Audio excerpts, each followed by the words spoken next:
Hello friends, welcome back to another video in Priyalogs. ఈరోజు నేను మీకోసం పెప్పర్ చికెన్ ఫ్రై రెసిపీ చూపించబోతున్నానండి. ఫస్ట్ ఒక ప్యాన్ పెట్టుకొని దాంట్లో కొంచెం ఆయిల్ వేసుకొని హీట్ అయిన తర్వాత ఆనియన్స్ చిన్నగా చాప్ చేసుకోవాలి. ఇది మనం ఫ్రై లాగా కానీ సెమీ గ్రేవీ లాగా కూడా చేసుకోవచ్చు. ఆనియన్స్ చిన్నగా కట్ చేసుకున్న తర్వాత దీంట్లో నేను లాస్ట్ ప్రీవియస్ వీడియోలో ఒక టిప్ చెప్పాను. ఆనియన్స్ తొందరగా వేగాలంటే దీంట్లో మనం కొంచెం సాల్ట్ యాడ్ చేసుకోవచ్చు. సాల్ట్ అండ్ కొంచెం పసుపు యాడ్ చేసి దీన్ని మంచిగా బ్రౌన్ కలర్ వచ్చేంత వరకు మనం ఫ్రై చేసుకోవాలండి ఆనియన్స్ని.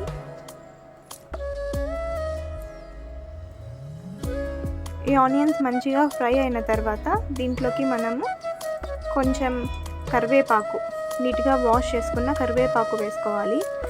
కొంతమంది చికెన్లోకి కరివేపాకు వేసుకుంటారు, కొంతమంది వేసుకోరు. కానీ కరివేపాకు వేసుకుంటే మంచి ఫ్లేవర్ అండ్ టేస్ట్ ఉంటుంది.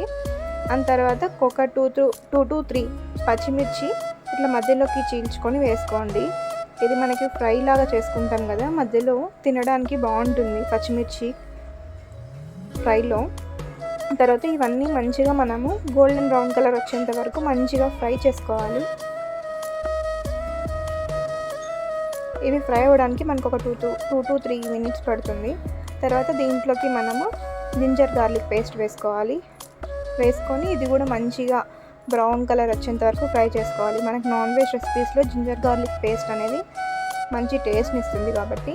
తర్వాత దీంట్లోకి మనము కొన్ని కట్ చేసిన టొమాటో యాడ్ చేసుకోవాలండి. ఇది మనకి సెమీ గ్రేవీ లాగా వస్తుంది అని చెప్పాను కదా, అందుకే మనం ఇక్కడ టొమాటోస్ యాడ్ చేస్తాము. వైట్ రైస్లోకి అంతా కలుపుకోవడానికి మంచిగా ఉంటుంది. ఈ టొమాటోస్ వేసినాక మనము ఇది లిడ్ పెట్టేసి కొద్దిసేపు మగ్గనివ్వాలి. బాగా టొమాటోస్ అంతా బాగా మెత్తగా స్మాష్ అవ్వాలి. చూసారా ఎంత మంచిగా కుక్ అయిపోయాయో టొమాటోస్ అంతా. ఇక్కడ మనకి టొమాటోస్ అంతా స్మాష్ అయిపోయాయి. ఇలా తయారైన తర్వాత మనం ఇంతకుముందే స్టార్టింగ్లో చికెన్ని ఉప్పు తర్వాత పసుపు వేసి మంచిగా క్లీన్ చేసుకొని పెట్టుకోవాలండి. ఆ క్లీన్ చేసుకున్న చికెన్ని దీంట్లో యాడ్ చేసుకోవాలి. అంతకుముందు దీంట్లోకి మనం ఒక స్పూన్ కారం వేసేసి, ఒక స్పూన్ అంటే మీరు ఒక స్పూనే కాదు, మీరు కారం ఎంత తింటారో అంత క్వాంటిటీ మీరు యాడ్ చేసుకొని మంచిగా ఒకసారి మిక్స్ చేసేసుకోండి. మిక్స్ చేసుకున్న తర్వాత దీంట్లోకి మనము ఇంతకుముందు వాష్ చేసి పెట్టుకున్న చికెన్ పీసెస్ అనేటివి యాడ్ చేయాలి.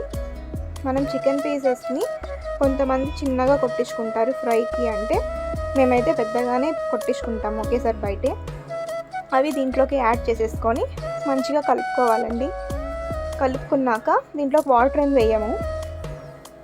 ఈ చికెన్ నుండి వచ్చే వాటర్తోనే మనం చికెన్ని బాయిల్ చేయాలి.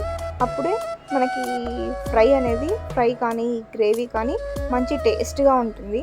ఒకవేళ మీకు ఇంకా కన్సిస్టెన్సీ కొంచెం లూజ్గా కావాలి అంటే మీరు వాటర్ యాడ్ చేసుకోండి. నేనైతే వద్దనే చెప్తాను.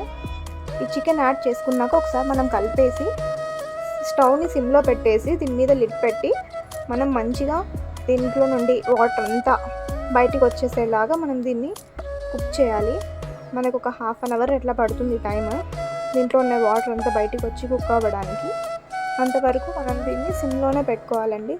ఎందుకంటే మరి హైలో పెట్టుకుంటే కిందంతా అడుగంటేస్తుంది. అప్పుడు గ్రేవీ మనకి టేస్ట్ అనేది మాడిపోయినట్టు ఉంటుంది. కాబట్టి మనము చికెన్ వేసుకున్న తర్వాత సిమ్లో పెట్టేసి మంచిగా కుక్ చేసుకోవాలి. దీంట్లో ఉన్న వాటర్ అంతా బయటికి వచ్చేస్తే మనకి నీసు వాసన ఇట్లాంటివంతా ఏముండదు. చికెన్ కూడా మంచిగా సాఫ్ట్గా కుక్ అవుతుంది. లిడ్ పెట్టేసేసి ఒక 1/2 hour వదిలేసేయండి. మధ్యలో అప్పుడప్పుడు వెళ్ళి కలుపుతూ ఉండండి, లేకపోతే కింద అడుగు అంటేస్తుంది.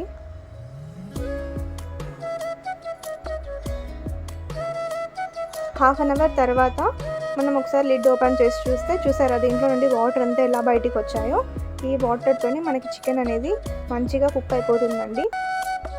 మొత్తం ఈ వాటర్ అంతా ఇమిరిపోవాలి. ఎందుకంటే మనం ఫ్రై లాగా కావాలంటే మొత్తం ఈ వాటర్ అంతా ఫుల్ డ్రై అయిపోయేలాగా చేసుకోండి. లేదు కొంచెం గ్రేవీ లాగా కావాలి అంటే గిన అలానే పెట్టుకోండి. నేనైతే ఇప్పుడు కొంచెం సెమీ గ్రేవీ లాగా కొంచెం వెట్టిగా ఉండే డ్రై అలా చేస్తున్నాను. కాబట్టి నేనైతే ఈ వాటర్ని అంతా మొత్తం ఇమిరిపోయేలాగా చేశాను. మనకి వాటర్ అంతా ఇమిరిపోయాక మనకి ఇలా ఉంటుంది. ఆయిల్ పైనకి తేలాలి. అప్పుడే మనకి ఈ కర్రీ కానీ ఈ ఫ్రై అనేది మనకి రెడీ అయినట్టు. ఈ పైనకి తేలిన తర్వాత ఆయిల్ దీంట్లోకి మనము కొంచెం చికెన్ మసాలా యాడ్ చేస్తాము. 1 స్పూన్ ధనియా పౌడర్, తర్వాత కొంచెం గరం మసాలా, ఇవన్నీ పౌడర్స్ అన్నీ వేసేసి మనం మంచిగా కలుపుకోవాలండి.